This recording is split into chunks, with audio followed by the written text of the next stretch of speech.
Bismillahirrahmanirrahim. Assalamualaikum warahmatullahi wabarakatuh. Halo teman-teman semua.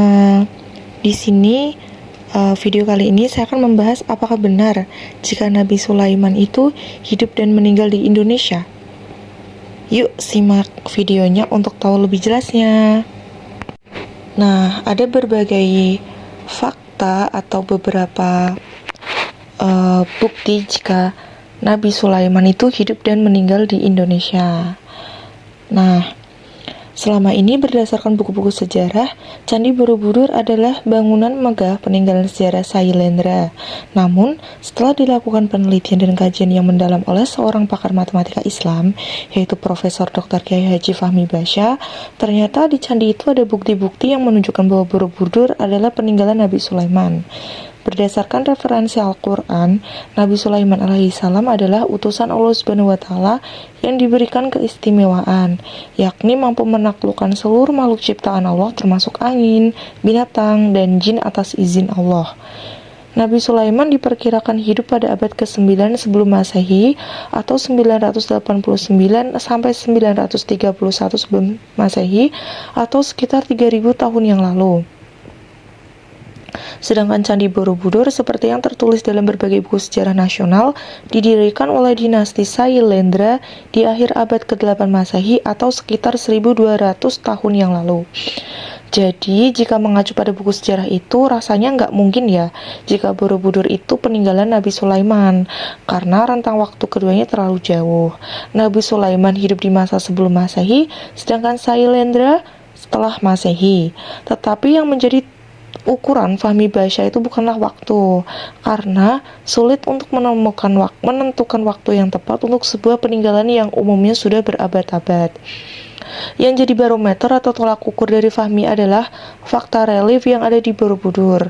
Sebab jika relief diteliti ternyata mengandung cerita, dan cerita itulah yang disandingkan dengan fakta referensi Al-Quran.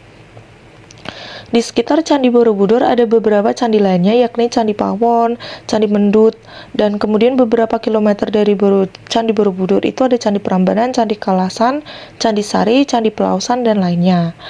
Ciri-ciri yang ada di Candi Borobudur dan daerah sekitarnya ternyata cocok menjadi bukti sebagai peninggalan Sulaiman, seperti yang diceritakan dalam Al-Quran. Di antaranya mengenai hutan Saba, makna Saba, nama Sulaiman, buah maja yang pahit, dipindahkannya istana Ratu Saba ke wilayah kekuasaan Nabi Sulaiman, bangunan yang tidak terselesaikan oleh para jin, tempat berkumpulnya Ratu Saba, patung kematian Sulaiman, dan lainnya.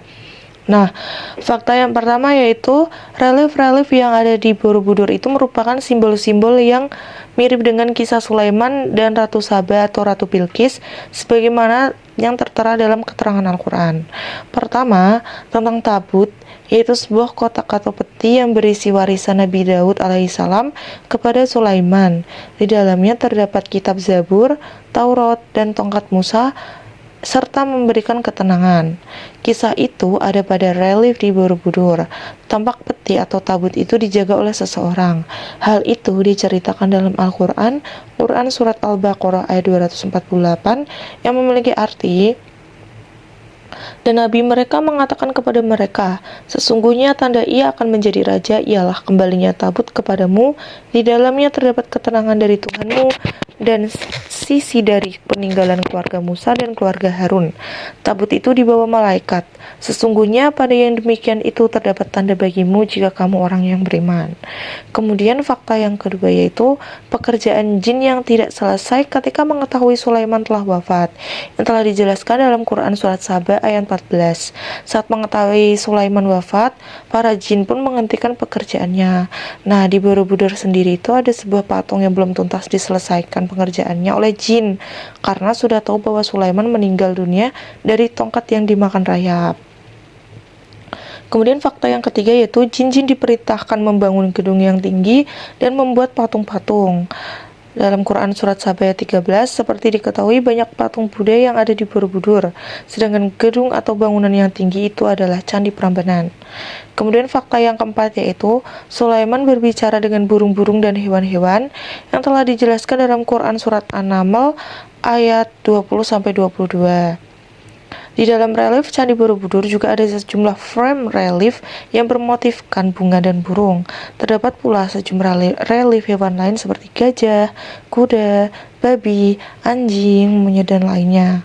Kemudian fakta yang kelima yaitu kisah Ratu Saba dan rakyatnya yang menyembah matahari dan bersujud kepada sesama manusia yang telah dijelaskan dalam Quran Surat An-Naml ayat 22. Saba artinya berkumpul atau tempat berkumpul. Ungkapan burung hudhud tentang Saba karena burung tidak mengetahui nama daerah itu. Tempat berkumpulnya manusia itu adalah Candi Ratu Boko yang terletak sekitar 36 km dari Borobudur. Jarak ini juga memungkinkan seekor burung menempuh perjalanan dalam sekali terbang. Kemudian fakta yang keenam yaitu Saba ada di Indonesia, yakni Wonosobo. Dalam Al-Quran, wilayah Saba ditumbuhi pohon yang sangat banyak, yang telah dijelaskan dalam Quran Surat Saba ayat 15. Dalam Kamus Bahasa Jawi Kuno, yang disusun oleh Dr. Maharsi, kata wana atau wono bermakna hutan. Wana Saba atau Wonosobo adalah hutan Saba. Kemudian fakta yang ketujuh yaitu buah maja yang pahit.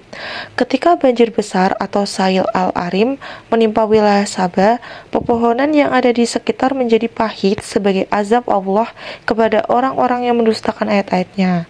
Tetapi mereka berpaling, maka kami datangkan kepada mereka banjir yang besar dan kami ganti kedua kebun mereka dengan dua kebun yang ditumbuhi pohon-pohon yang berbuah pahit, pohon asel dan sedikit pohon sider. Dalam Quran Surat Saba ayat 16. Kemudian fakta yang ke-8 yaitu Nabi Sulaiman menunjukkan sebagai nama orang Jawa. Awalan kata Su merupakan nama-nama Jawa dan Sulaiman adalah satu-satunya nabi dan rasul yang memiliki nama yang berawalan huruf Su. Kemudian fakta yang ke-9 yaitu Sulaiman berkirim surat kepada Ratu Saba melalui burung hudhud. Dalam yang telah dijelaskan dalam Quran Surat An-Naml ayat 28 yang memiliki arti, pergilah kamu dengan membawa suratku ini. Surat itu ditulis di atas plat emas sebagai bentuk kekayaan Nabi Sulaiman. Surat itu ditemukan di sebuah kolam di Candi Ratu Boko. Kemudian fakta yang ke-10 yaitu bangunan yang tinggal sedikit atau Sidrin Kolil yang telah dijelaskan dalam Quran Surat Saba ayat 16, bangunan yang tinggal sedikit itu adalah wilayah Candi Ratu Boko, dan di sana terdapat sejumlah stupa yang tinggal sedikit. Ini membuktikan bahwa istana Ratu Boko adalah istana Ratu Saba yang dipindahkan atas perintah Sulaiman. Selain bukti-bukti di atas, masih banyak lagi bukti lainnya yang menunjukkan bahwa kisah Ratu Saba dan Sulaiman terjadi di Indonesia, seperti terjadinya angin muson yang bertiup dari Asia dan Australia yang telah dijelaskan dalam Quran Surat Saba ayat 12, juga soal kisah istana yang hilang atau dipindahkan. Kemudian mengenai dialog Ratu Bilqis dengan para pembesarnya ketika menerima surat Sulaiman dalam Quran Surat An-Naml ayat 32. Nama Kabupaten Sleman, Kecamatan Salaman, Desa Salam, dan lainnya. Dengan bukti-bukti di atas, beberapa pihak meyakini bahwa Borobudur merupakan peninggalan Sulaiman. Borobudur adalah peninggalan Ratu Saba, seperti yang diceritakan dalam Al-Quran.